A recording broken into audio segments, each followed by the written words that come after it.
Very good morning, South Africa. This is Mzansi Affairs. Welcome, everybody. My name is Moeketsi, my man, and I am not alone right here. I am with my fellow guest, Mr. P. Yes, sir. How's it going, sir? I'm okay, thank you, sir. I want to hear from you, man. Yeah, no, nothing much, man. Just happy to be on the show, just to talk about current affairs, relevant issues that the country is facing. So happy to deposit my input. Yeah. Yeah, because today, guys, we are not going to be alone. We are also going to be joined by Jabulani shortly. I just need to put him on the line so that we can start the show, in a very good way. By the way, Jabulani is not here. He will be reporting live all the way from Pretoria. Good morning, Jabulani. Morning, Mo. How are you? I am good, thanks. And how are you, Mr. J? I'm all right, thank you. Yeah, man. Thank you so much, man. How do you feel about today joining us all the way from Pretoria, man? It's exciting, man. As usual, it's Tuesday, and I think we have got something interesting to our viewers and our listeners. Yeah. Indeed, Mr. Jabulani. By the way, my beautiful people, our headlines for today is inflation. But if you don't know what inflation is the rate of increase in prices over a given period of time, and also increase in the cost of living. Those are the headlines that we are going to be focusing on. And if you just joined the conversation, please do not forget it's Share Online on each and every platform. Instagram is Share Online, YouTube Share Online, also on TikTok. Tell us what you think about, the rate and the cost of living that we are facing here in South Africa. And also a second headline, it's going to be the water crisis that we are currently facing. Please drop us your comment and tell us, the solutions and, the things that we need to go through in order for us to solve, these problems that we are going through. Gentlemen, before we go deeply, I think in terms of what we are going to talk about, do you think these things, they really correspond, like the water crisis and the inflation? I'll start with you, Mr. Jabulani. Yeah, it's interesting, man. I think it's something that I would say water and inflation goes hand to hand because we're talking about people that are living in Mzansi. And when we go deeper and we try to talk about inflation and to make people understand about what is inflation. So it's something that's going to click at the end of the day, and our people will understand why water and inflation goes hand to hand. All right. Thank you for that, Mr. B. Yeah, so definitely a relevant topic because as it stands in today's economy, it is said that things are going to get worse. And if you are living comfortably today and everything is good for you, in the next coming years, you're going to be struggling. So there's a large majority of the middle class, the working class, that will be impacted by inflation, right? So the water crisis, that's another issue that we need to unpack because this basically shows that we are behind when it comes to city planning or, neighborhood planning. So in terms of building reservoirs and making sure that there's enough water for everyone, I think we're still a little bit behind because we're still leveraging the infrastructure that was built in the 80s or the 90s. And if you take a look at the demographic population, basically this tells us that we are not at a position where we can cater for all of the new establishments, houses that are being built. There's new malls, there's new houses, but we just don't have the bandwidth to provide enough water. So in terms of infrastructure, we are still behind. That's my 2 cents. But happy to unpack more when it comes to the inflation part because this is something that I myself have gotten to witness in the past couple of years because I remember I bought bread once upon a time. You'll be shocked, right? In fact, our parents used to tell us these stories where they used to buy bread for like a couple of cents. But I remember buying bread for 2 rand. No, you're gonna laugh. Right? I mean, You're it, gonna it sounds like those days, man, things were very, very affordable, man, compared to what, we are facing Yeah. today. I mean, granted that, salaries, obviously they were not in the thousands, because I remember my parents telling me that they were earning around 600 Rand, 700 Rand, and so on, right? But it kind of makes sense. But the short gist of it is that if you are living comfortably today, you need to start making plans for tomorrow, yeah, because in terms of what analysts are saying, things are going to get worse in the near future. Yeah. Unpacking, ladies and gentlemen, inflation and water crisis. If you want to join the conversation, guys, please do not forget, share online on Facebook, share online on YouTube, and also on Instagram and TikTok. Just drop your comment there and tell us what you think, because those are the things that we are going to be unpacking after the break. Please stay and join us.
Welcome back, my beautiful people. You are still tuning in on Mzansi Affairs, a show that brings you all of the current affairs that are happening all around right here in South Africa. Before the break, I told you that our today's headlines and topics is inflation and also water crisis. If you want to share your thoughts about the topics that we're going to have and unpack today, ladies and gentlemen, please go on YouTube, is share online, Facebook is also share online, also on Instagram, and TikTok is also share online. Gentlemen, are you still okay? Mr. Jabu?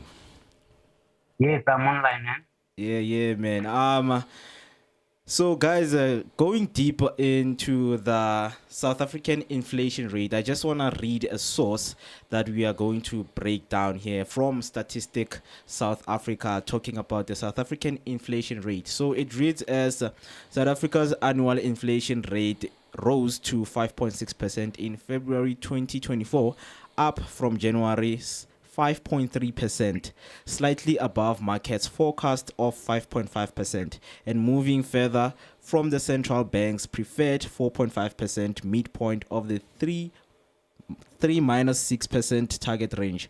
It was the highest reading in 4 months, mainly due to accelerated prices for transport, 5.4% versus the 3.6% in January. Housing and utilities, 5.8% versus 5.7%, and miscellaneous goods and services, 8.4% versus 5.4%. And conversely, inflation primarily slowed for food, reaching a near 2-year low of 6.1%, down from 7.2% in the previous month. Meanwhile, the annual core inflation, which excludes food and fuel prices, picked up to an 8-month high of 5%, from a prior 4.6%, and coming more than market estimate of 4.8% monthly. The CPI jumped, 1%, the largest growth since March 2023, and following a 0.1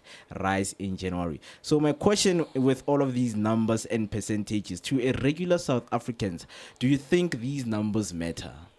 These numbers don't make sense for a lot of us. But I think where it will make sense is when you compare prices from before. So maybe if they were to break it down in terms of bread or in terms of milk, that if you wanted to buy milk 2 years back, it would cost you, let's say 1 liter of milk will cost you 10 Rand. Now what this means is that 1 liter of milk will cost 11 Rand 50. So I think that's how people can understand inflation, that things are going up. But then it will also bring up another conversation that, you know what, for the last 2 years, yes, things have gone up, but then my salary hasn't. Right? So in terms of the numbers, I mean, they are important, but I do think that we need to break them down in a different way so that people can understand it. Yeah. What do you think, Mr. Jabu?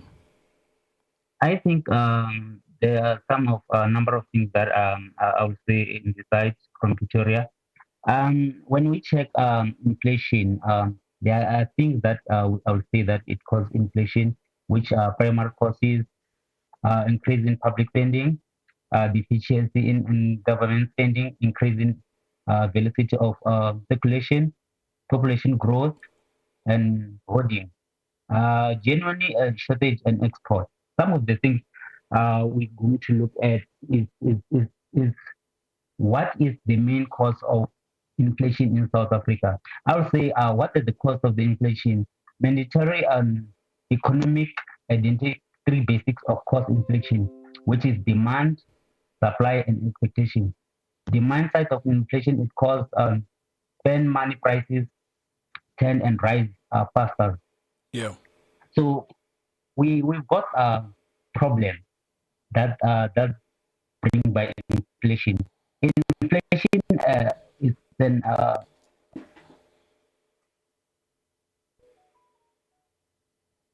forgive us. I think we lost Mr. Jabu there. Yeah, the network on his side is trying to pick up.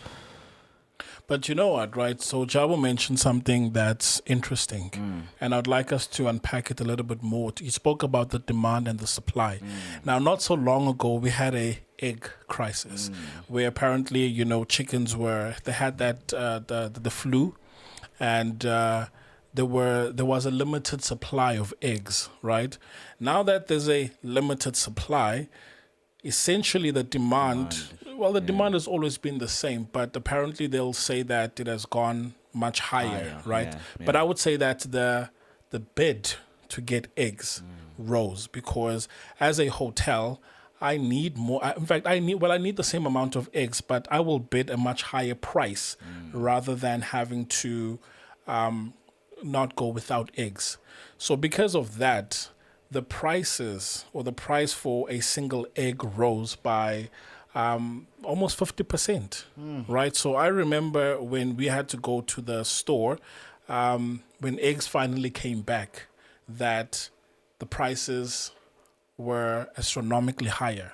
So, yes, it's true that supply and demand, more especially if something is scarce. And when I say scarce, I put it in inverted commas because some of these things may happen due to a natural cause, like, for example, a flu. But sometimes it does happen that the economy does get rigged in such a way that if something is in a limited supply, it means that people will be willing to pay a much higher price. Now, obviously, the people that get affected are the ones that are on the ground. So now eggs are much more expensive. And in fact, we still haven't recovered from the egg crisis, right? And because of that, we're still paying close to 3 rand an egg. Right? And I'm talking about a raw egg, not a boiled egg that you would get from a tavern.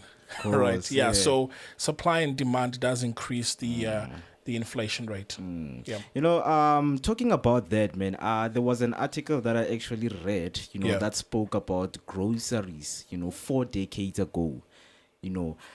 So back then, guys, a basket of South African grocery cost 51 rand in 1984. Yes. A basket of groceries.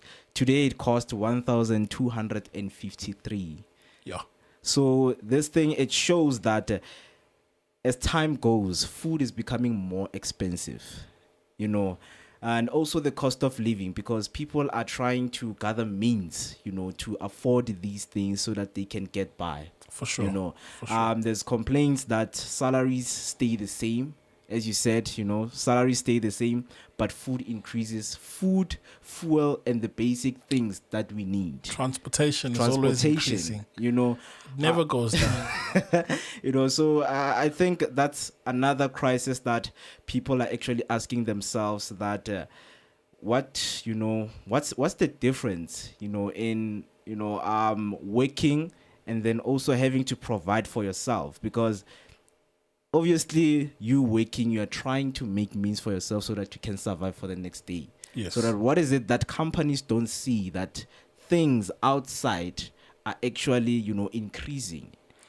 That's a good question. Jabu, do you want to take this one, or yeah, because I've got thoughts on what you just asked now.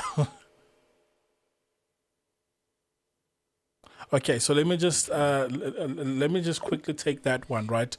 Now, when it comes to commodities, right, we know and we understand that from a survival perspective that the most basic needs are your food, shelter, and so on. Yeah. And we can even strip it much further down to say that if I don't have shelter, what else is, or what is more pressing than shelter?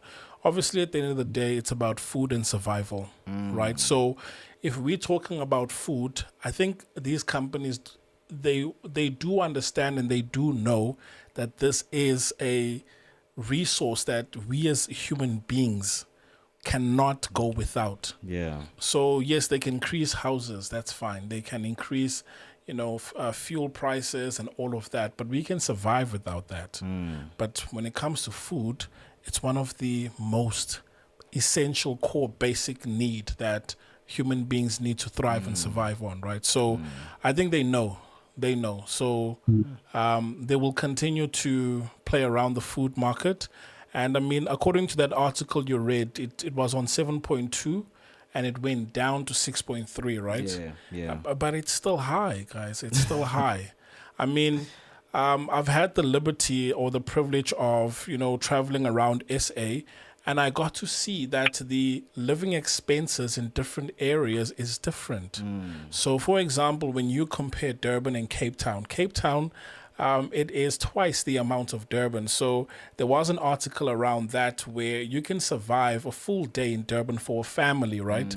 For about 40 rands a day. In Cape Town, it's 80 rands.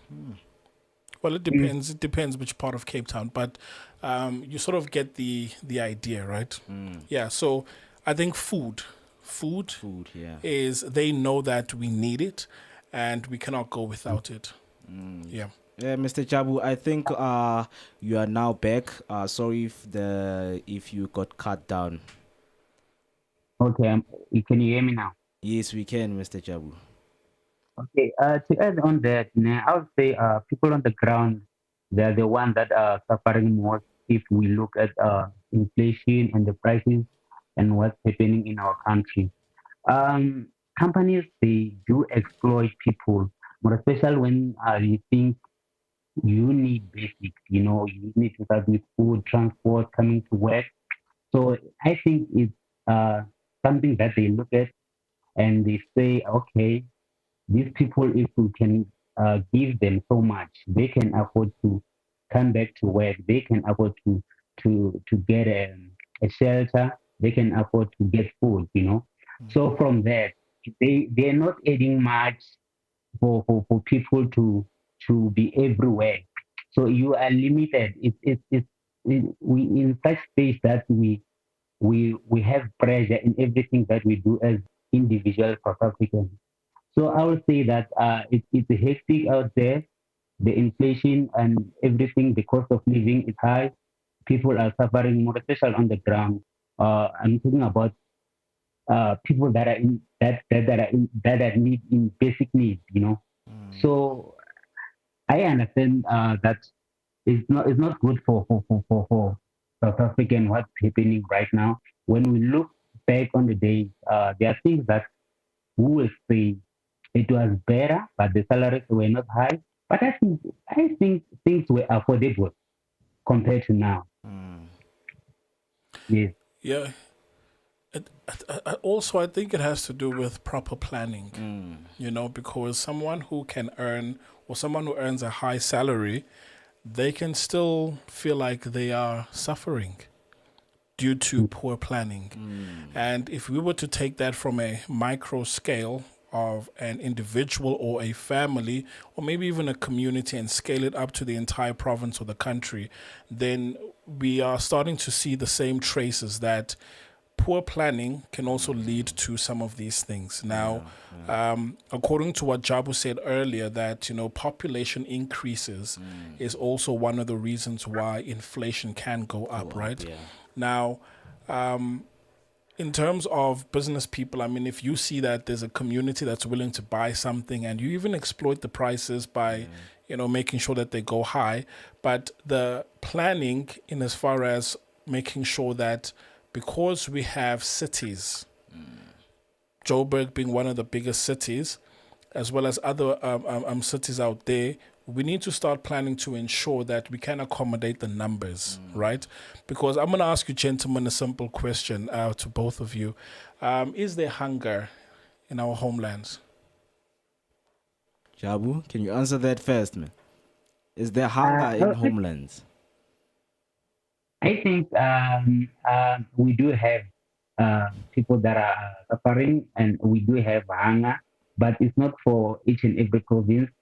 I would say certain province, they still need things that other provinces that they don't have. So I would say that it's not for uh, all South Africans, but there are people that are on the ground that are suffering. I think we have hunger. Yes, I would agree on that. Yeah, but I'm asking, is there hunger emakhaya? Mm. Emakaya, Say that's that. what I'm saying. Emakaya, there is hunger. There is hunger. Things are not happening that time. Man, like I think he's asking in based on the things that can be grown, because we know that most of our vegetables, most of our fruits, they are being grown in the homesteads.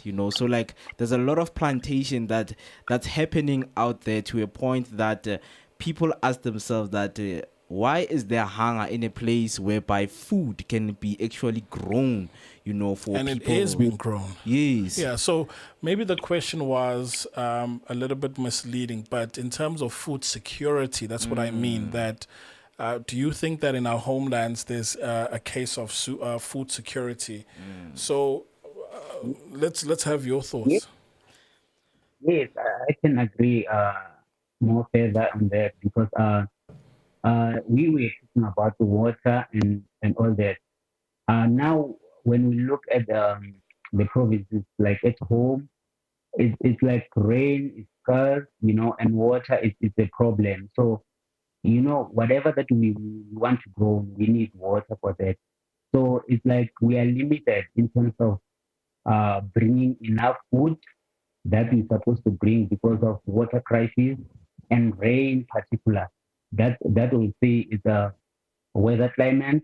So I think like we not maybe in that bad percentage, but for now there is struggle. Yeah. So, according to my own, understanding, is that I've seen how in the homesteads, they have been abused in terms of seeing that there is a big market here, because back then there were people who were actually delivering crops to people in the homesteads for free. So people who saw a gap there, they were like, you know what, I think we can, utilize the space by making money. So they started, charging people for transport, because these people, they were given food and crops to grow for free, because they know that they do not have means to travel to, places. So right now things have changed. We see hunger striking families in the homesteads, as much as, they have the ability to grow food. Because back then they knew that it's seasonal. When it's winter, we can plant this. When it's summer, we can plant this. And then we know we can put this until, it can actually push us through the winter. Because that's what it has been done. Even the Viking cultures, they knew that this season is coming, so we have to have enough food. Even ants. Yeah, Ants. So when those things starting to crouch in, things like market, seeing business in this thing, people now are starting to go way below means. So like hunger right now, it's there in the homesteads compared to back then. As much as we compared, 4 decades groceries compared to today, because there's this thing that economists say. They say what goes up must go up and continues to go up. So Very interesting. so to someone hearing this, at home, it's like, you know what, we are in danger. Our future is in danger. Things that we're trying to secure right now, they're literally in danger. So like with inflation, a lot of people they don't kind of understand the percentages and the numbers. They just want the money, not knowing and not understanding the flow of how things work, when you spend, when you consume, things like that. So I think that kind of education needs to get to people, so that they would know what tomorrow has for them. But it's interesting you mentioned the education that needs to go out to people. Now, I need to ask this because I might be in a place of ignorance. Ne? Yeah. That when we talk about financial education, is it something we hear about, or is it something that we hear about it but don't learn about? And then for those that even learn about it, it's something that we don't practice. Right? Because I'm asking this because I think when it comes to financial literacy, I believe it's about how you manage your money, right? Yes. You can acquire money, but then that's fine. But how do you manage what you have already acquired? So the question will then be that you've got X amount of money, and how do you plan on keeping it or spending it for however long? So do people want financial literacy? Do they learn about it and do they practice it? Because for me personally, I know about it. I've learned about it. And when it comes to practicing it, I first started by doing what the mainstream says, right? And I've come to a level where I'm taking a step back. I'm thinking, you know what? I don't think that what I was taught is the right way. So I'm experimenting, trying to find ways to have or to practice my financial literacy, but it means I'm rewriting that code, right? So guys, in your opinions, let me know. I mean, we're still talking inflation, and We need to be financially prepared, financially wise. Do people know about financial literacy? Do they learn about it and do they practice it? Chabu, your thoughts? Yeah, I mean, I think we still behind when it comes to financial education. You understand? Yeah. There are a lot of that we need to look at. Um, I don't know from national to provinces how it's gonna go, but I think government owe us much information when it comes to financial education. You understand? And when we talk about numbers, today we got a topic like this, inflation. People, a lot of people, they don't even understand. They don't even not care about these things because of it's not a level of ignorance as such, but there are ways maybe we must use to educate our people and understand how things roll in our country, so that our country can move smooth when it comes to numbers and the things that is happening around us. So, in terms of things that we need to know, is when we educate our people about numbers and inflation and all that, or economic growth and everything, we need to make them understand the basic needs of those information, or we need to put it in simple terms, more especially from people that are coming from rural areas, people that are not educated, but people that they can produce food. They know how to farm, they know how to produce food and all that, but they don't know about the numbers and how much they must uh, do or deal with this situation of numbers. So, but we do have some people that understand. So we just need to switch a little bit um, on to divide the people that can understand better and the ones that are being on the ground. You understand? So if people that understand better can take it to the lower level and understanding, I think we're gonna be in a better position in future, and we need to talk about this in our household. We educate our young ones, the future coming, and understand what's happening. They mustn't be ignorant about this. Got you. I mean, personally, I think financial literacy is like personal mastery. It's Okay. there in you. It's just that people don't have, that time or the ability to tap into it. Because, as they said, everyone in the world has had the ability to become a financial advisor. Immediately, you get hold of a coin. Already, that is financial literacy. Because a question has been asked every time, they don't use, big monies like 100 million.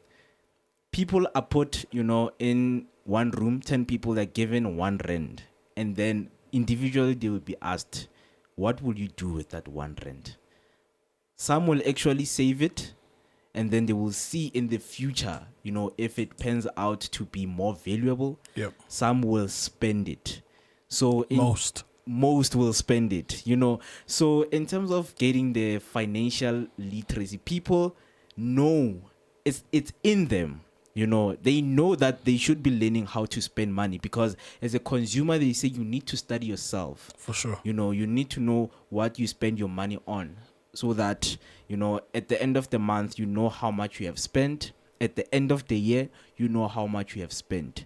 So it's just simple as you calculating each and every amount that you spend on something, whether it's groceries, whether it's utilities, rent, and all of those things. Yeah, don't forget women. Also, women allowances.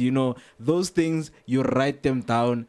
there are a lot of things that you can conquer. There are a lot of things you can solve in your financial problems. Agreed, yeah. So I think with the education starts with you, how you spend money. Yeah, it's interesting you say that, because when taking inventory of your spending habits, it's something I did of recent, where I told myself that, you know what, it's interesting that, in fact, it doesn't matter how much you earn, but you find people that earn different salaries, but, they don't even make it through month end, right? And yeah, you find yourself, in fact, we even have a term called Mampara Week. That basically means that I'm just waiting for another paycheck, So I'm also a victim of that, right? But I think now I'm managing it appropriately.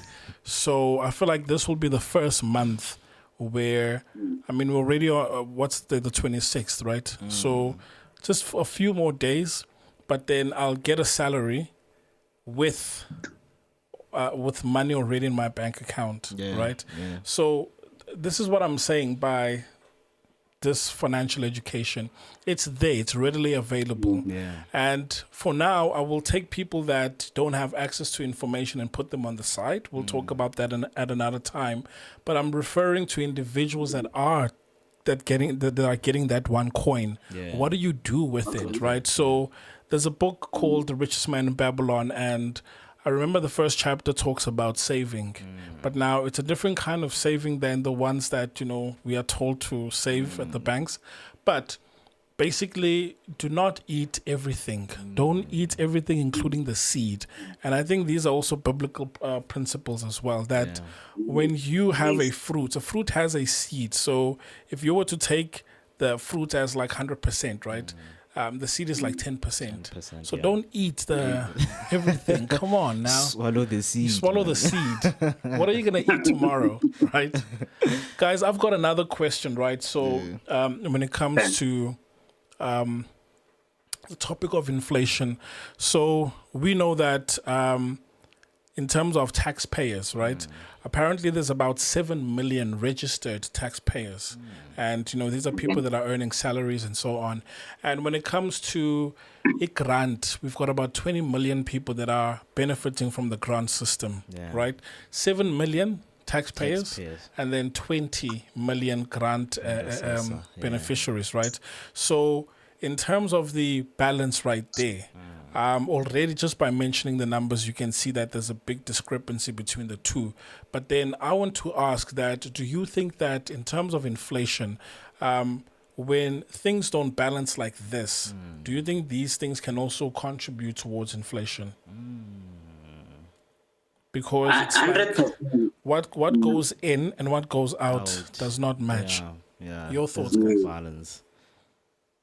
I think it's 100% saying that we're not gonna cope when it comes to inflation, because whatever that is coming in is not the same as going out. So it means there are certain people that are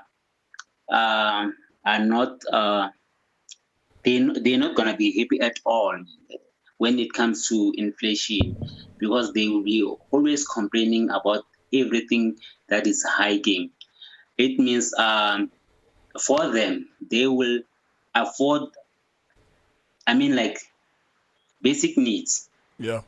If I can say, they will afford basic needs, and the other ones, okay, let me say this thing. We used to say that the first class, middle class, and low class. So basically, it's something that we can say that it's what's happening. A first class, middle class, and low class. So of course, low class, they will be exploited and they will be crying a lot. Middle class is the one that are saying that it's better, but we're not supposed to be there. First class is those who are crying for bigger things, but I would say maybe if you don't manage your things right, there will be a problem. But if you know your needs and things that you can afford, you can live large. So middle class are the ones that are crying. Low class is where you don't have a choice. You understand? You are exploited and you feeling pressure each and everything. What it does it's a simple thing that people will say, you're educating us to save, but basically my salary is finished before I started using it. Oh, you understand? Yeah, it happens. It's It- happening. it's finished before I start using it. When we talk about food, when we talk about transport, when we talk about school fees and everything, basically basic needs, my salary is finished. So those are low class, so they will always complain. So I mean, like, I don't think we will end up closing that gap. So we will be having people on the ground crying.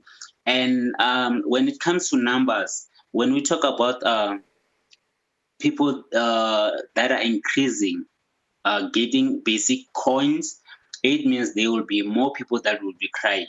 While the middle class say it's better, but we try. So the gap won't be closed anytime soon.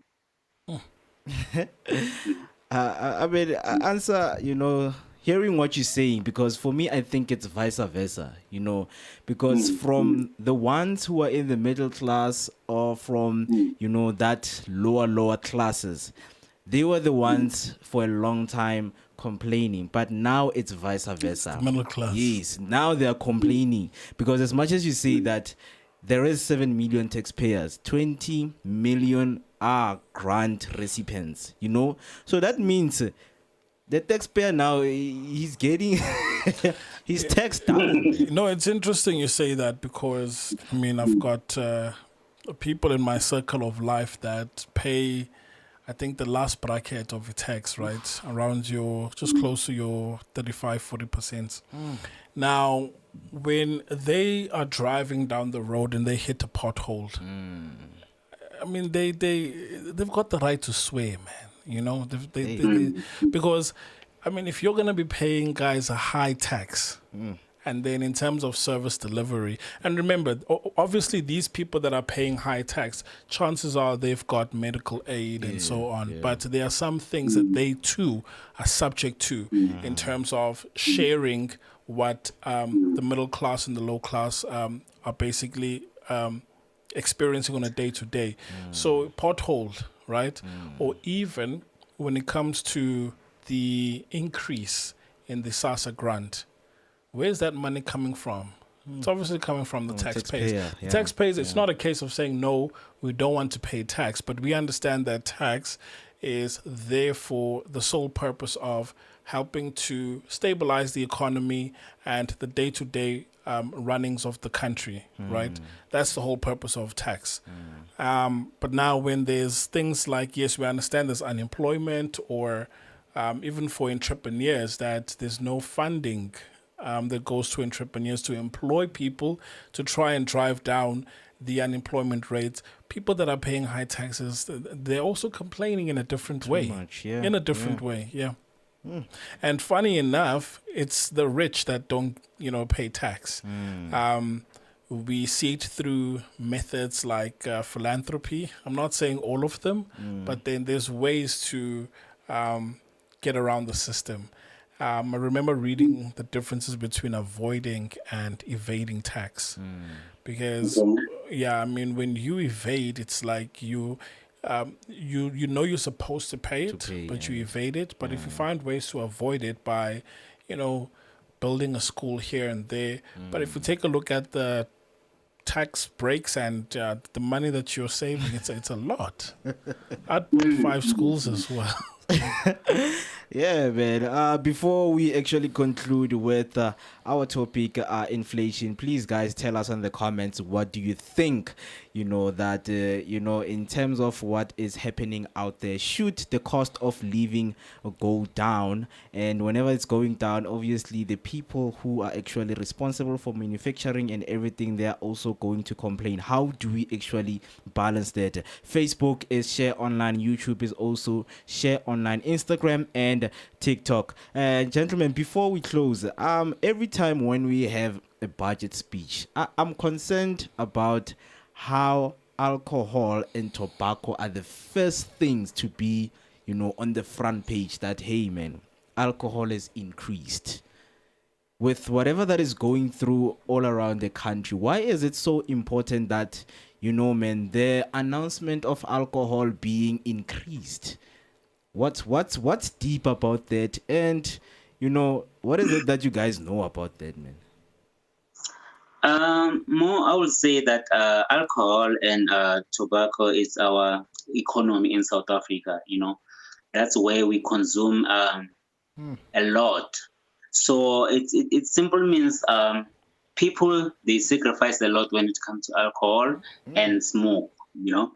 They rather not eat but drinking alcohol. You know the story. You know the story. If we can go out there and ask people or look at how people live in South Africa, weekends are important, and people, they go all out, they borrow money, they do all these things to just to consume alcohol. But I will say that it's part of the problem of inflation. They want to forget about what's happening on the ground there, because alcohol treats us differently. But I won't say that people must do that. It's the right thing to do. But we're supposed to consume alcohol in a better manner than we do. So the hike of the prices when it comes to alcohol and smoke, they know that a lot of people, even people on the ground, they make sure that they have alcohol. So it means they contribute to the economy and all that.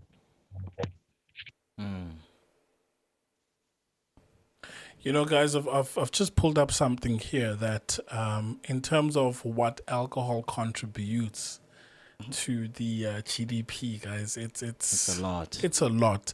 So let me just see if I can find the source. But I'm getting this from IOL and dfa.co.za, right?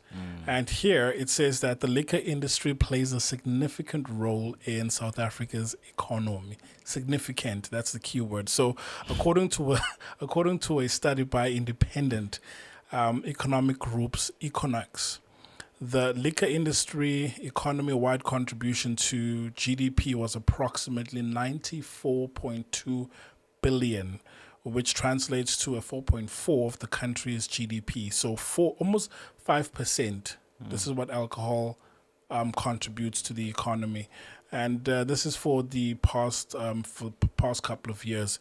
And you would have thought this would have gone down in COVID, but nope, it didn't. People were finding creative ways to still get alcohol, so I think even with the tobacco industry, yes, I mean, we can get into the politics of things being regulated, right? Hence, they can be taxed and so on. But I do believe that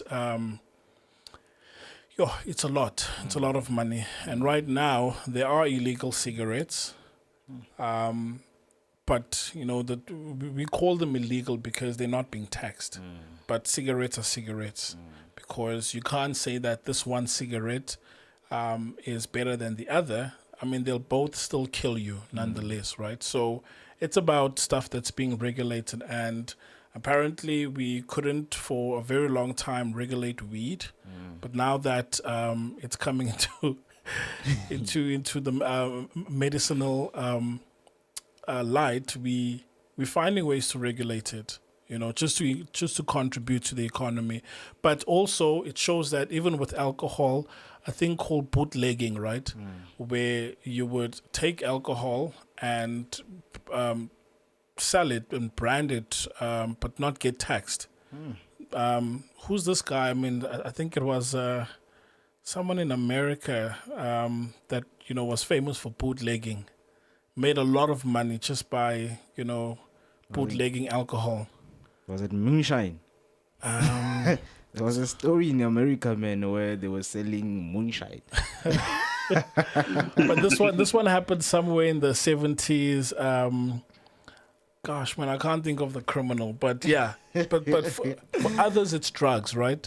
But yeah, this one was alcohol. So bootlegging was a thing, and yeah, I mean, he made a lot of money. Government complained because they were not getting any of the tax Anything. money and all of that stuff. So, do you know, guys, that there's an entire unit inside SARS that is tasked to think of ways to tax the People. public even more.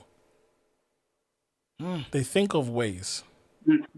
Because I think I can agree to that, because in finding ways, they know that people always have creative and they come with new ways of making money. The reason I actually put this alcohol thing is because, you know, in townships, people say they are hungry, but the amount of taverns that are here in the townships, the amount of money that the township make in taverns, It's an economy on its own. it's an economy. So it's like, as much as Jabu said that people rather, you know, drink than eating, you know, it's something Yeah. that, you know, SARS people, they see, okay, what if they're actually saying, you know what, make licenses for people in the township to open taverns, and then by Yeah. there we go, we text them.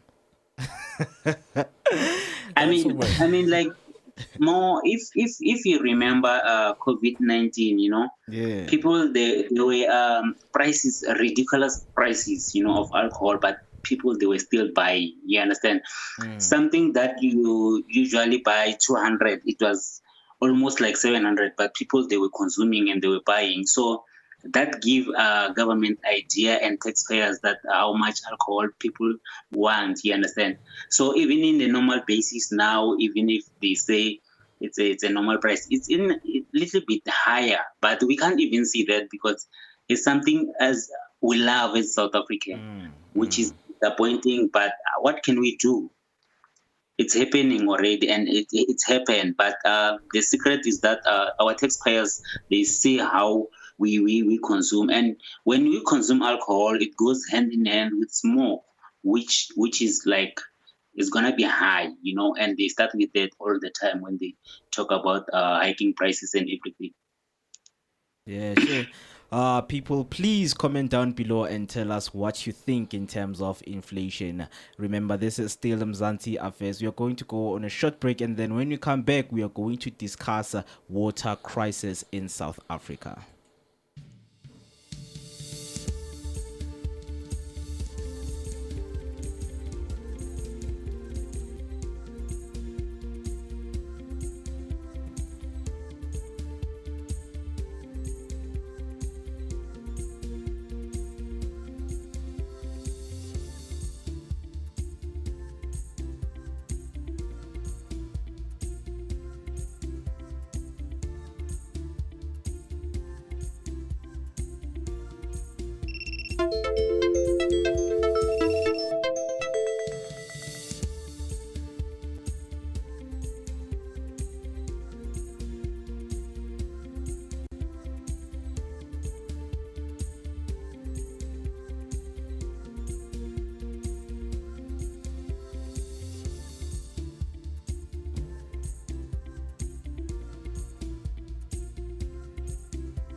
You're still with me, Mr. Jabulani, and Mr. Banele right here on Mzansi Affairs, ladies and gentlemen. Welcome back. So right now, diving deep into the water crisis, I want to read something, you know, from a fellow complainant in Durban. They are saying it's 8 days without convenient running tap water.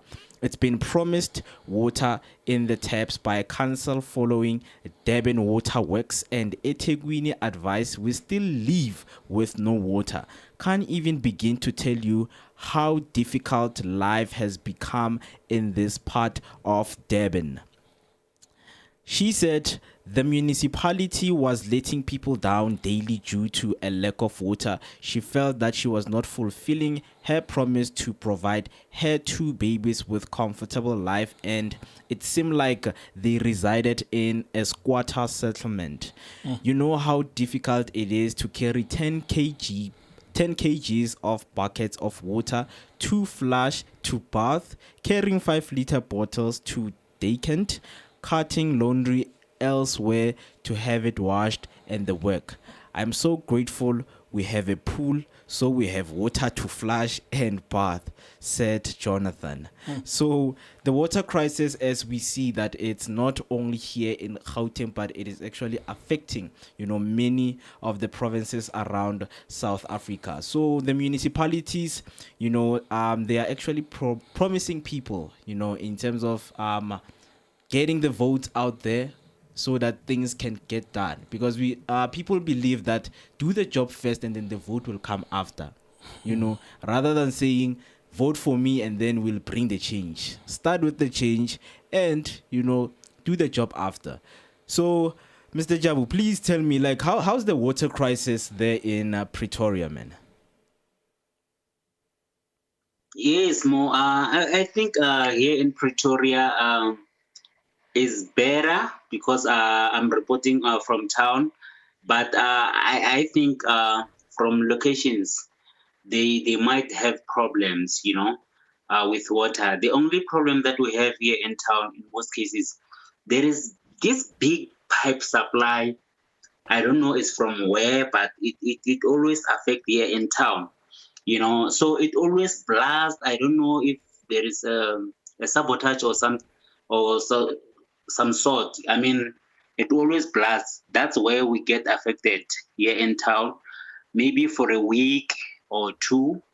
So most of the time they do supply these trucks, water tankers, and we get water like that. But it's difficult because we don't have things that will hold water for a long time when it comes to flushing toilets and basic needs, actually cooking, and to find that some of the water is not clean, the water that they're giving us. We don't even know where the water comes from. You understand? That's the challenge that we have here in Pretoria. But going back home in Limpopo, I know now people, they depend on in boreholes, Most of the people, they're trying to do boreholes, but the water it's salty. So we still need to clean water from boreholes, and then so that we can be we able to use it in a good manner. But there is a lot of crisis back home, and here in Pretoria is one of the things that I've mentioned right now. No, you need to dig deep, Jabu. You need to dig deep. So if the deeper you dig, you find fresh water down there, because Earth itself is a filtration system. So when it rains, all of this water that goes into the ground, the soil, the different rocks, the different sediments will filter that water, and eventually it will clean it. So the deeper you go, you'll find clean water. But anyway, on a serious note, the challenge is this. In most of the time, when you hire those people to come and do a borehole for you, yes, they are charging you per meters. You understand? Yeah. Which means the more you dig down, is the more money. So because there is a crisis of water, you just need water.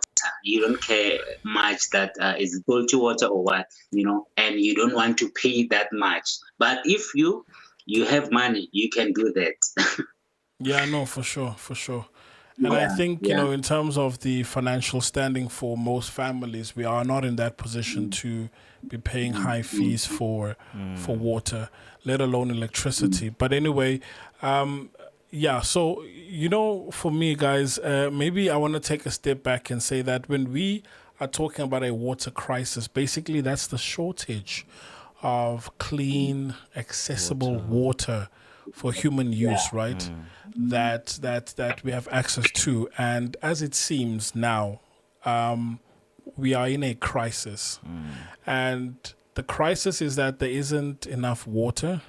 The crisis is that we don't have access to water that we can use as humans, right?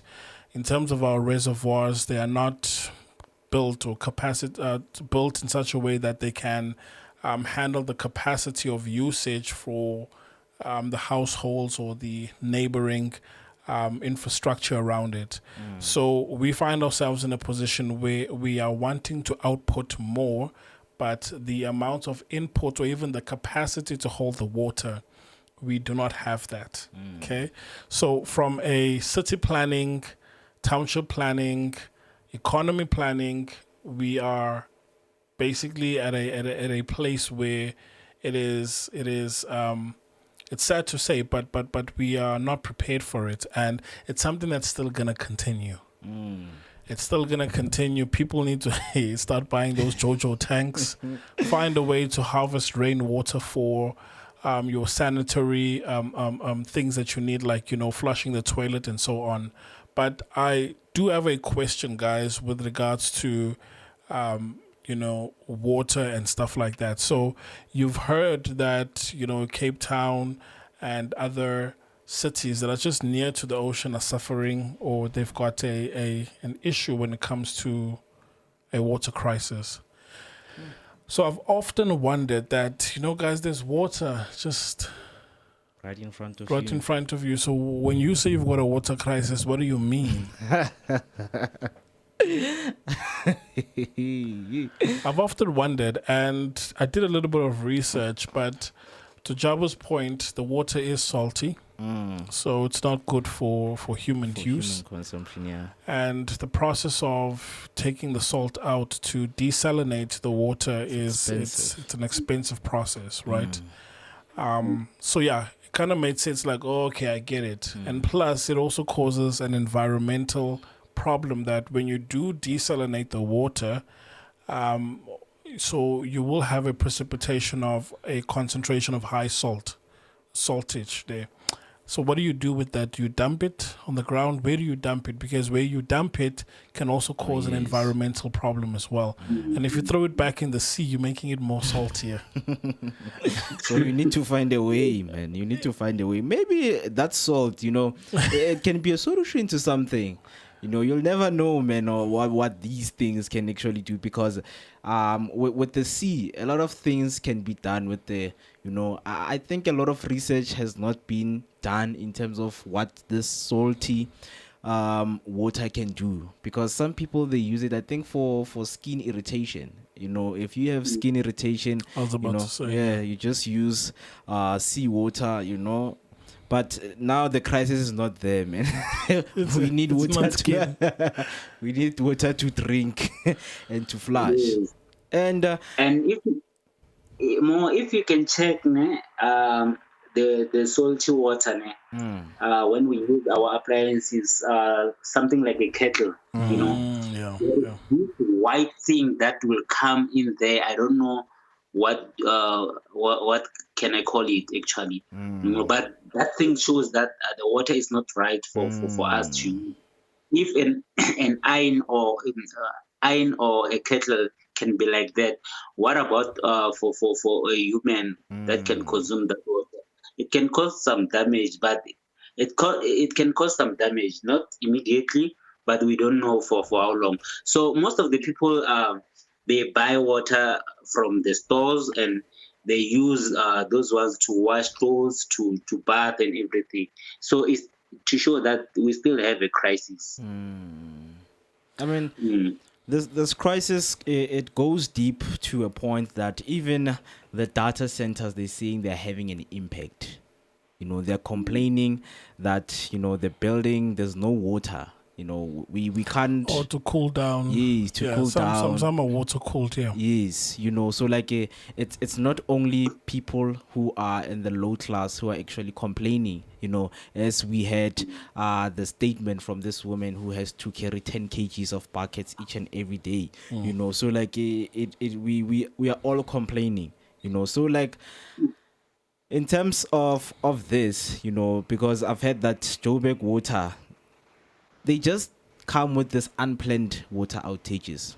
I believe if Unannounced. yes, I believe if they told people that what, tomorrow at this time there's not going to be water until this time. Imagine you waking up, go to work, boo, there's no water.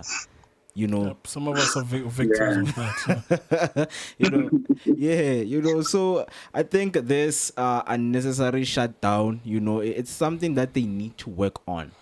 So Mo, can you just check for me how much is a JoJo tank? A JoJo tank, man. Yeah, because look, the same way we are making plans for load shedding, right? I think also in this case, just to get something that is clean, that can hold water for long periods of time, and not compromise the quality of the water. So, obviously it sits outside. So in terms of the temperature and the control and all of that, but if one is looking at a JoJo tank, whether to put in clean water or to harvest rainwater, what are we looking at? So here, can I share your screen?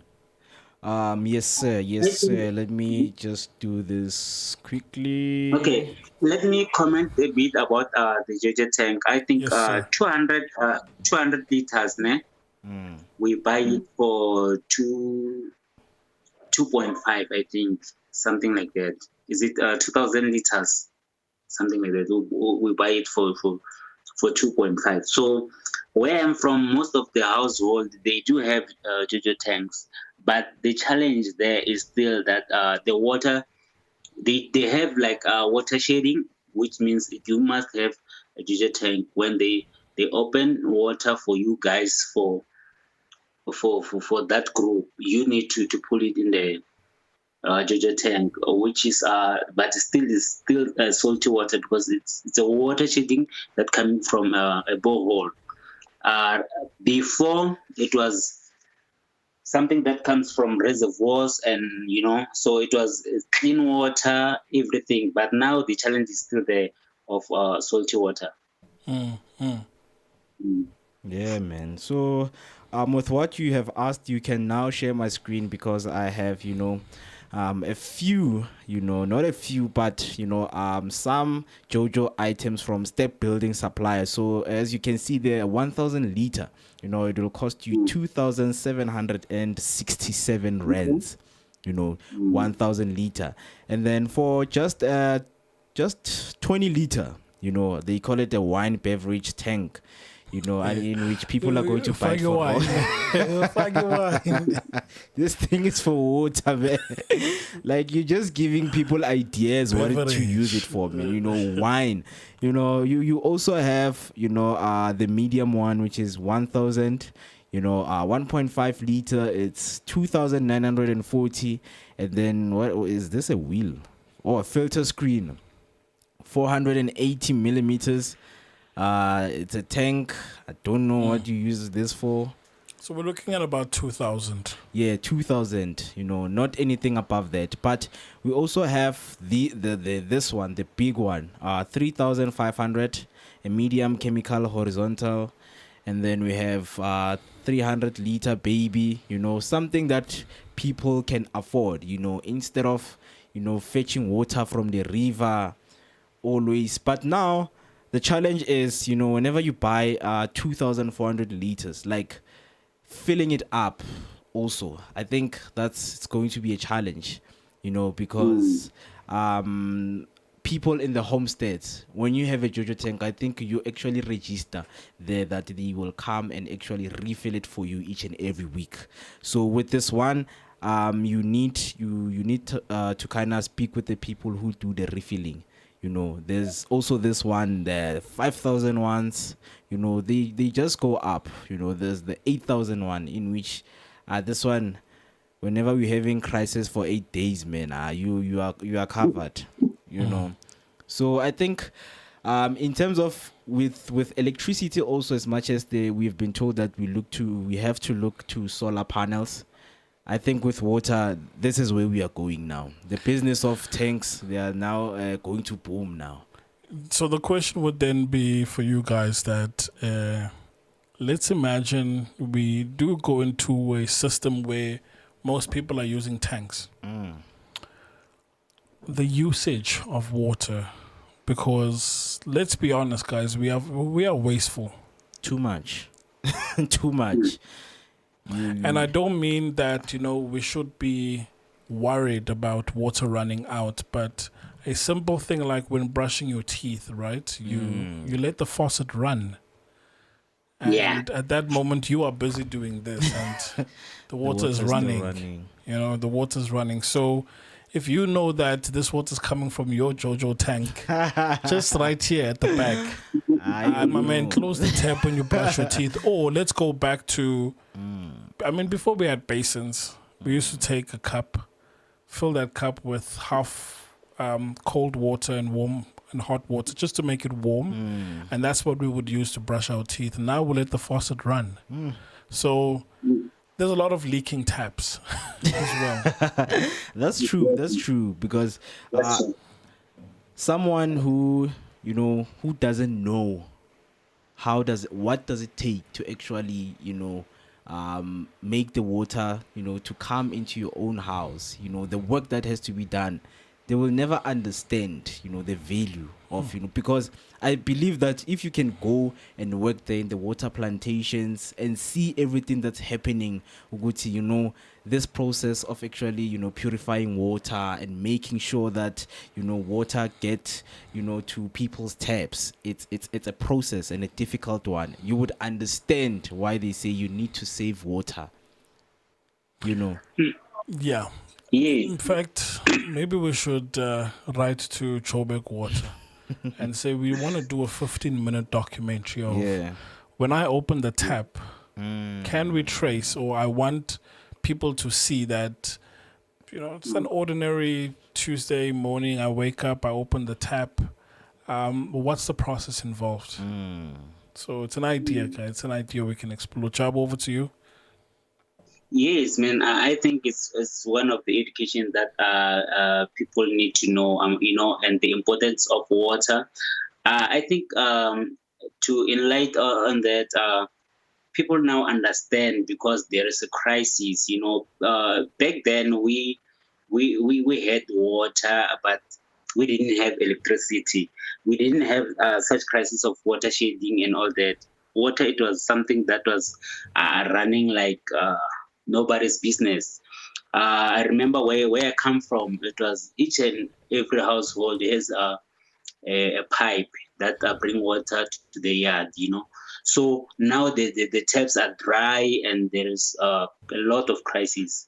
We need water to be purified before, and we had stations, better stations that were purifying water for us to get that water clean.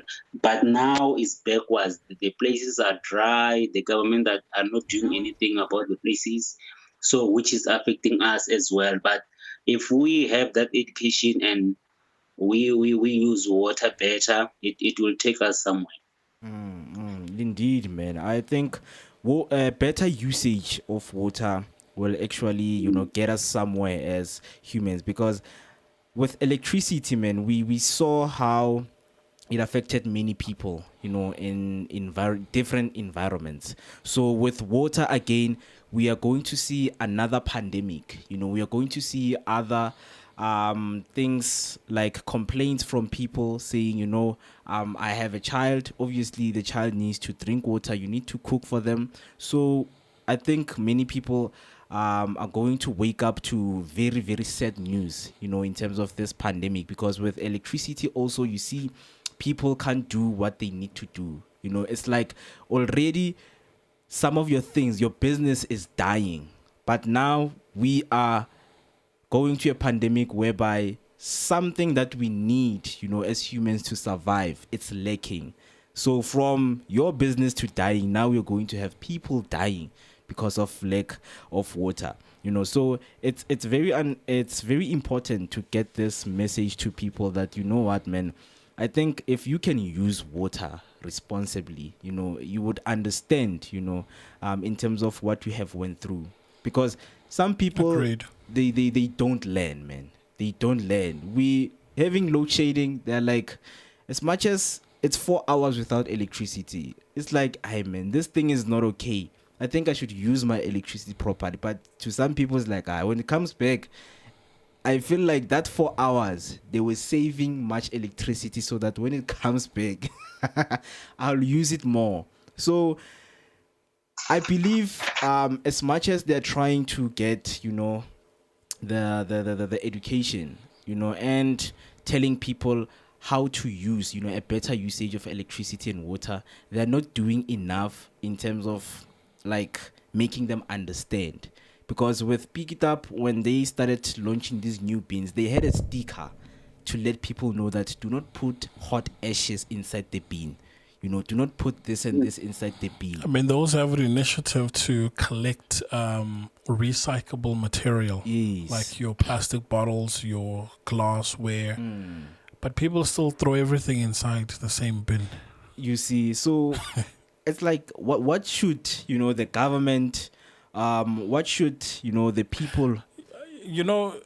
For me, I think, in fact, a friend of mine said this last week. She said that it's our problem. It's our problem because for anyone at home that's watching and willing to admit that for, most of these things, guys, it's we cause these problems because, for example, with the electricity, the leaking taps and all of that, I think if a community can rally together and decide that there are certain things that we are not going to do and there's certain things that we are going to do, and we are going to hold each other accountable, right? We're going to hold each other accountable. So by so doing, it will help make the situation better. I agree that, yes, the fault is from both ends, the government, because in terms of, planning for the future, I don't think we were there, or it's something that we didn't even do at all. But I also think as a community, we can learn how to use water much better, right? So, yeah, maybe we should do that little explainer documentary video of when you open the tap, what basically goes on behind the scenes. Yeah. I mean, it's a crisis, and if people want to complain and if you have solutions so that we can send it, to the people up there, please comment down below. Facebook is Share Online, YouTube is also Share Online, Instagram and TikTok is also Share Online. As we're about to conclude, Mr. Jabu, your conclusion about this water crisis. Mr. Jabu, are you with us? Yeah, Jabu, I think you are muted. It shows that you are muted on the system. Yeah. So you can maybe I'll give my last closing thoughts that when it comes to a crisis, I'm slowly learning that it is failing to foresee how what's happening now will impact the future. So what we think is the present is actually the past, because when we have a lot of people staying in one area and there's one reservoir, then it means that in the near future it is going to collapse, because in terms of the support mechanisms in place, they do not support the current infrastructure. So we need to start looking forward. And as much as I can say this for individuals, as much as I can say this for the government, but I think also as individuals, we need to start looking at being forward, like we need to be forward looking, because there's already a water crisis. What are we doing about it as an individual, right? So we need to learn how to harvest rainwater, right? We need to learn that, the use of water can be, we can, repurpose the use of water, where if I used water for, let's say, something as small as washing hands, I can use that water to flush my toilet, or I don't know, something like that, right? So I think that, yes, we need to start. A crisis is basically, when things fall apart due to lack of planning. Not all the time, but I'd say most of the time. Yeah. That's my 2 cents. Thanks. Mr. Jabu, I saw you were back there. I was asking you, for just few words for conclusion.